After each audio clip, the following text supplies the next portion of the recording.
അപ്പോൾ ഈ വാർ മെമ്മോറിയലിൽ നിൽക്കുമ്പോൾ നമുക്ക് ഒരുപാട് ജവാന്മാരെ നഷ്ടപ്പെട്ട ഒരു യുദ്ധത്തിൻ്റെ ഓർമ്മയാണ് നമുക്കുള്ളത്. അപ്പോൾ നമ്മൾ ഇപ്പോൾ പോകുന്നത് ആ ഒരു വീര ഭഗത് സിംഗിൻ്റെ ആ ഒരു സമാധിയിലേക്കാണ്. ഇതാണ് 15 പഞ്ചാബ് പാട്ടിയാല ബറ്റാലിയൻ്റെ ആ വാർ മെമ്മോറിയൽ. 3 ഡിസംബർ 1971 നടന്ന ആ ഒരു യുദ്ധത്തിൻ്റെ സ്മരണയ്ക്കായിട്ട് നിർമ്മിച്ചിരിക്കുന്ന ആ ഒരു വാർ മെമ്മോറിയലാണ് ഈ കാണുന്നത്. അപ്പോൾ ധീര രക്തസാക്ഷി ഭഗത് സിംഗിൻ്റെ ആ ഒരു കുടീരം, ശവകുടീരം സംരക്ഷണം നൽകി അത് നമ്മുടെ പരിധിയിൽ തന്നെ നിലനിർത്തിയ, നമുക്ക് ധാരാളം ജവാന്മാരെ നഷ്ടപ്പെട്ട ഒരു യുദ്ധമാണ് 1971 നടന്നത്. നമ്മൾ ഇതിനു മുമ്പും ഈ യുദ്ധത്തിൻ്റെ വാർ മെമ്മോറിയൽ രാജസ്ഥാനിൽ കണ്ടിരുന്നു,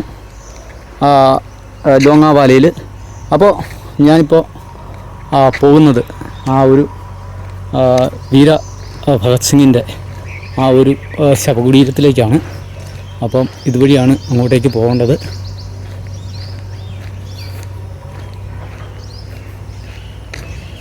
അപ്പോൾ ഇവിടെ നമ്മൾ ഷൂ ഒക്കെ ഊരിയിട്ടിട്ട് പതിയെ അകത്തേക്ക് കയറുകയാണ്. പെഷവാറിൽ നിന്നും ഫിറോസ്പൂരിലേക്ക് ഓടിയിരുന്ന ഒരു ട്രെയിനിൻ്റെ മാതൃകയാണ് ഇവിടെ നിർമ്മിച്ചിരിക്കുന്നത്.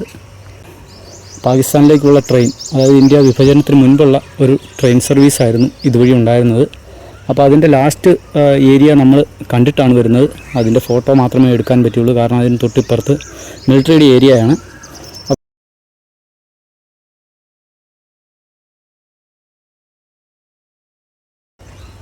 ഷാഹിദ് സുഖ്ദേവ്,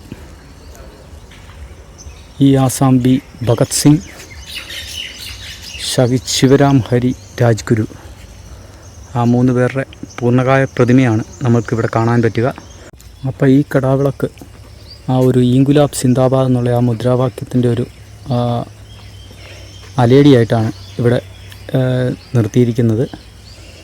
അപ്പോൾ ഈ സത്ലജ് നദിയുടെ സമീപത്ത് ആ ഒരു 3 പേരുടെ ശവകുടീരമാണ് നമുക്ക് കാണാൻ പറ്റുക.